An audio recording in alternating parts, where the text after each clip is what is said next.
So we look to the Gospel of Matthew again this week at an interaction that Jesus had that answers a question: what does God require of us? What does God require of us? And if we believe that there's a God, and we believe that God made us to be able to reflect his glory, then that's a good question to ask. What does God require of us? It's a very burning question in our hearts. And the Bible is full of all kinds of rules and regulations and laws and commands. And I mean, you know what it is. You know, it's like, oh my gosh, I'm trying to juggle all of these expectations that God has for me. And it can be a very complicated, crazy thing to try to be obedient and try to do everything that God asks us to do. It can overwhelm us. So what happens a lot of times is, this is what we do. We kind of like pick some of the things that God says and says, okay, I'm going to major on these things and I'm going to do these real good. And there's some of these over here that, well, that's just almost impossible for me. So we just kind of push that into a second layer. Don't we all do that? And we look at our list over here and we go, well, I'm doing pretty good. I'm doing what God kind of wants me to do. And we kind of ignore some of them. And I think that's our human tendency because we feel so paralyzed by the amount of things that God expects from us. And when it comes down to it, and that's what we're going to look at today, we think that we just have to sacrifice and sacrifice and sacrifice. We have to give this up. We got to go do this. We got to give this up. We got to go do this. Well, there's a more important principle that God's looking at. He says, I require mercy, not sacrifice. So we're going to take a look today. What does that mean? That God wants mercy and not our sacrifice. So we're going to read here from Matthew chapter 12. The story goes as this. At the time Jesus went through the grain fields on the Sabbath, his disciples were hungry, and they began to pluck heads of grain and to eat. But when the Pharisees saw it, they said to him, look, your disciples are doing what is not lawful to do on the Sabbath. Just leave it there. Leave it there. Thanks. Okay, so we have a situation here. Jesus is walking through the grain fields with his disciples. Jesus isn't actually picking it and eating it. We don't read that, but his disciples are. They're eating. And they're picking grain on what it was the Sabbath day, which we know is Saturday in Old Testament times. But it was one of the 10 Commandments. Remember the Sabbath day to keep it what? Holy. What does holy mean? It means set apart for a special purpose. 6 days a week, you know, we do our thing, right? But on the 7th day, God says, take some time and make it special. Make it different than all the rest. And that was a very important law that God gave. Why did he give us that law? Well, God himself, he did this. He worked for 6 days in creation. We read in Genesis chapter 1. On the 7th day, he what? He rested. He sat back and enjoyed what he had made. It was a time to sit back and be able to say, this is awesome. I look around the world around me. And the Sabbath day was one of God's gifts to his people to say, you don't have to work real hard all the time. Take a day, rest. Rest from your labors. Enjoy the creation around you. Not just the creation, but the people. Enjoy the worship of the God of creation. And so he gave us that 7th day to be able to say, set it aside for something very special and meaningful. Now, of course, our tendency is we work ourselves to death. We think, well, we got to eat. We got to put food on the table. We got to make hay while the sun still shines. We got bills to pay. And we are busy, busy, busy. And if we're not busy working to be able to get the money so that we can get those things, we're busy taking care of all the things we buy, aren't we? And so we need a day of the week to be able to wash the dog and mow the lawn and do all the things that we got to do, right? You know, dust accumulates on all our things. And so it's very hard for us to find time to just rest and to be able to leave all of our worries behind. But the Jews, they took this commandment very seriously than most of us do today, because we tend to just be busy, busy, busy, busy people. But in that culture, in Jesus' day, you didn't do anything on the Sabbath day. I mean, it was very important. You did nothing. Well, for centuries before, God's people had broken the laws. There was a time when God's people ignored all these laws, including the Sabbath day. And therefore, they suffered all sorts of consequences from it. But they kind of learned their lesson. And at this particular time in history, when Jesus came along, the Jewish people were like, we've learned our lesson before centuries ago, how we ignored the commands of the Lord. And we're going to be very good about this. Now, in the Old Testament, when the law was given about the Sabbath day, there were some things that God said, don't do this, don't do this, don't do this. But the Jewish religious leaders, they said, well, but what about this? Does this work or does that not work? And so they came up with a whole other list of things that God didn't say of what you could do and not do on the Sabbath day. And in Jesus' time, this list was a very important thing. And if you were going to be a good Jewish person following God and showing how much you love him and following his commands, you took this very long list very seriously. For example, if you were to make heat to cook, that would be work. Because in that time, especially, to build a fire or to put out a fire, that took a little bit of work, didn't it? Now, in modern times, you just push a button and open the door to the oven, right? There's not very much work to that. But even modern-day Jews who follow this very strictly will say, no cooking. Do not cook your food on the Sabbath day. If you need to cut up some vegetables or slice some bread, you could do that. That's not work. But if you're going to cook your food, that would be work.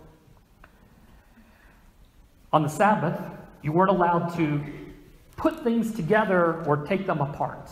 That would be work. If you tied your shoestrings, okay, that's work, okay? You don't tie things together, you don't cut things, you don't take it apart. That would be work. If your hunting traps had something caught in it, well, you have to leave it there until the next day, okay? Because that would be work to get it out and to do all the things that's necessary. You could write. That wasn't considered work, but you weren't allowed to erase anything that you wrote, okay? Because that's our work. Then you have to redo it again, and you've done more work than is necessary, right? If they had Fitbits back then, on the Sabbath day, it would tell them, do not take any more steps than what would be a half a mile. If you walk more than a half a mile during the course of that day, then that's work. Okay, so you had to kind of make sure you weren't going any further than you need to go, because you got a half mile away, you're not going to get back home that day, right? So there was some important rules to follow about that. You couldn't even wear jewelry, because that would add extra weight to your body, and you'd have to carry that around, okay? So, I mean, they probably had pretty big jewelry back then. So they were very OCD about picking things up. That was a big deal. A lot of these rules that they made about the Sabbath day was about picking things up. In other words, you couldn't pick fruit off of a tree, okay? If it was picked beforehand, you could eat it. You could even peel it, but you're not allowed to pick it on the Sabbath day.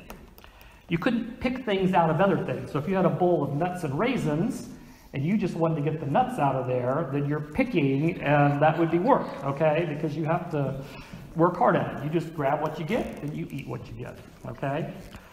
And you weren't allowed to pick up something outside your house and carry it into the house. You weren't allowed to take something in the house outside of the house. So things had to stay put. Lots of rules about picking things. The fact is, it got to where that you were encouraged not to look in a mirror because you might see a gray hair and you'd want to pick it out. Okay? So you can see where you start making rules, you don't want to break God's law, so you can get really OCD about things, right? And it seems ridiculous to us today, but if you're really wanting to follow God's rules and you're thinking, God commands us to rest on the Sabbath day, then I don't want to do anything that's going to break that law. It was a very serious thing during Jesus' time. So when the Pharisees, the religious leaders, they were like the policemen about these rules, they saw Jesus' disciples going through the field on the Sabbath day, and what were they doing? They were picking, right? They were picking grain, okay? I don't think that was very strenuous. They picked some grain, and I don't know what kind it was and how they ate it, but it wasn't a big deal, but that was against the rules. And so they are looking at it, and they're saying, Jesus, your disciples are out there breaking the law. They're picking grain on the Sabbath day. So how could you even be the Son of God? This really proves it, because you're just sitting back and letting this happen, right? So this is what Jesus says to them. He says, have you not read what David did when he was hungry, and those who were with him, how he entered the house of God and ate the bread of the presence, which it was not lawful for him to eat, nor for those who were with him, but only for the priest? Or have you not read in the law how on the Sabbath the priests in the temple profane the Sabbath and are guiltless? Jesus is reminding his accusers, there was a time when David and his men, they were out fighting the war, they were out there in the fields, they're coming home, they're famished. And when they come back, there's nothing to eat except for the bread that's been sacrificed to the Lord up on the altar. But yet they took the bread and ate it. Were they allowed to do that by law? No. But did God condemn them for that? No. Why? Because there's a law of life. There's a law of love that surpasses the laws that would say, don't do this, don't do that. There's a law of life and love that God allowed David and his men to be nourished from the bread that was sacrificed. And he reminds them, Jesus says, yes, this bread and these things that are given as the sacrifices to the Lord, those are what the priest and the people that work at the temple use to eat themselves. I mean, God's not going to eat it. He doesn't eat our bread. He doesn't need to eat our lamb that we bring in for the sacrifice, does he? But he says, but my people who serve me, they do need it. And so it was not breaking the Sabbath for the priest to be able to take the sacrifices that were brought and to take them home and eat them for themselves, because that was God's way of providing. The sacrifices were allowed to be able to provide life and love to exist. And so Jesus reminds them of that. He continues on. He tells them, I tell you, something greater than the temple is here. And if you had known what this means, I desire mercy and not sacrifice, then you would not have condemned the guiltless. For the Son of Man is Lord of the Sabbath. Yes, the temple is important. The temple of God was important. They didn't want to... Jesus says, I don't want you to break the laws regarding the worship that goes on in the temple. It's very important. But there's something greater than the temple. Now, to the Jewish people, I mean, this was like their pride and joy, having this temple built there. It had been built and destroyed a couple times. You know, they're very happy that they have a place where they can worship God, because God could live there. God could be there in their midst with that temple that was there. And so for Jesus to say something is more important than the temple, I mean, that was like, you know, that's like spitting on the flag or something, you know? I mean, this was like a shameful thing for them to hear. How could Jesus say this? But Jesus says there's something more important than the temple, more important than the commands that are there. And Jesus is referring to himself. He says, the Son of Man is the Lord of the Sabbath. He's talking about himself there. And they knew who he was talking about because he claimed to be the Son of God, the one that was born here on earth, the Son of Man, but it was God himself coming. And Jesus says, it's not about the sacrifice in the temple. It's about me. I'm the sacrifice. I am the sacrifice. And I've come to show you that it's not about sacrifice. It's about mercy. It's about mercy. The law shows us our sin. The law is true. Jesus says he didn't come to abolish the law. He came to fulfill the law. The law still stands. There are things we do and don't do that show us our obedience to what God expects. And every law that God has given has been to protect love towards God and love towards our fellow man. And when we break that law, it means we've broken the law of love and life. And we've taken that away from somebody else or from the God who deserves it. And so that's what sin is. And Jesus said, I've come to fulfill this. I am the Lord of the Sabbath. The Sabbath is mine. In a couple of weeks, we're going to have a sermon. This will be really interesting. We're going to look at the book of Leviticus at the different sacrifices that the people were told to bring. And we're going to look at how those sacrifices that don't mean much to us today because it's a totally foreign culture to us, but how do those sacrifices see themselves fulfilled in Jesus? We're going to take a look at that. It's really amazing how God set everything up. That all these things way back then in the days of old foreshadow, then point to Jesus Christ. So we're going to look at that in a couple weeks as we get to that. But Jesus came to be the sacrifice. There has to be a sacrifice for sin. God can't just wipe out all our sins without a payment. And he came to be that payment. He came to be that sacrifice. But he did so with a thing called mercy. You know, we love to talk about God's grace, all the good things that God does for us that we don't deserve. But without mercy, grace doesn't exist. Mercy is not getting the punishment we deserve. It's not receiving the consequences of what we deserve for our sin. And when that takes place in our lives, then grace can come in and offer us so much better than what we had before. And so Jesus says, I require mercy. It's all about mercy. Even his sacrifice is all about mercy. He became the sacrifice so that we could be pardoned of our sins. And so that's the great thing about his mercy. But the people that heard it, they didn't like the answer. And they were determined that they were going to make Jesus into a really bad guy. So the story changes here as they're following him and his disciples back into town. And this is what happens next. Jesus went on from there and he entered their synagogue. And a man was there with a withered hand. And they asked him, "Is it lawful to heal on the Sabbath?" So that they might accuse him. So they go into town. They were out in the countryside where the fields were. Now they're in town in the synagogue. And the religious leaders knew that Jesus had a habit of healing people, right?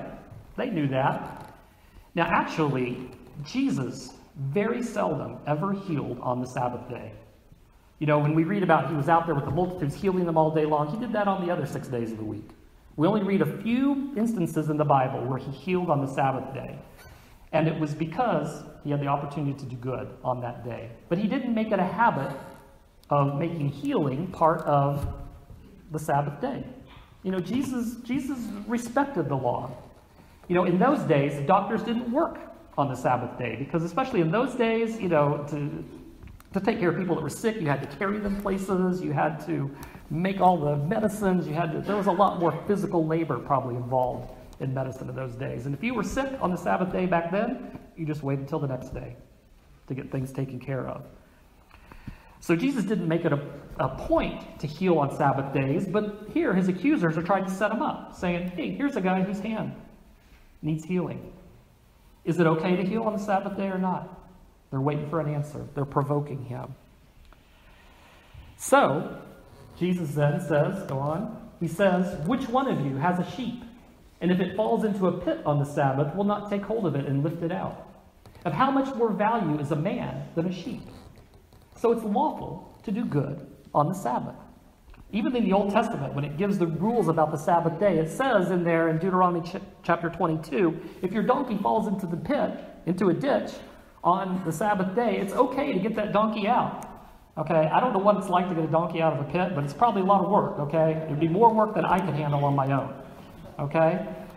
But even in the law, even way in the beginning, it said if you have a chance to do something good that saves life and love, do it on the Sabbath day. But no, the Jews became very strict about this. And so Jesus says, if your sheep falls into the pit, you know, aren't you going to get it out of there? Of course you will. How much more value is a person's life than that sheep, right? I mean, Jesus stated the obvious. And so he continues, he said to the man, "Stretch out your hand." And the man stretched it out, and it was restored, healthy like the other. But the Pharisees went out and conspired against him how to destroy him. So Jesus shows them, I could do good on the Sabbath day. This man's hand needs healing. He healed it right then and there. But look at the hard hearts of these people. They couldn't even rejoice that Jesus did this. But what did they do? They went outside and started making conspiracies. We got to get rid of this guy. He's not from God. He's breaking the rules. He's stirring people up. He's setting a bad example. And from this point on, the Pharisees are thinking, what can we do to get rid of Jesus? It took a while for that all plans to come together, but that's what they did. What does God require? Of course he requires obedience. Jesus goes on to say, if you love me, you're going to keep my commands, right? Because his commands are all about life and love. That's why things are wrong, because they destroy love, they destroy life. But mercy is the most important thing. And Jesus came to offer us mercy at the cross. His body and his blood was given to us. And he said, I'm offering you mercy. Now I want you to be instruments of mercy to others around you. Be merciful to those around you. Let's embrace his mercy. Let's live it out. Let's let his mercy lead us. It's not about what we sacrifice to get God's favor. He did the sacrifice already. He did what was required. He says, I've done it. It's paid for. I give this to you. Take and eat in remembrance of me, right? And that's what we're going to do here in a few minutes. But we're going to sing a couple hymns. I know we didn't sing any hymns earlier on. These hymns just talk about the mercy of God and the blood of Jesus. And we're going to sing 2 hymns before we have communion today. So let's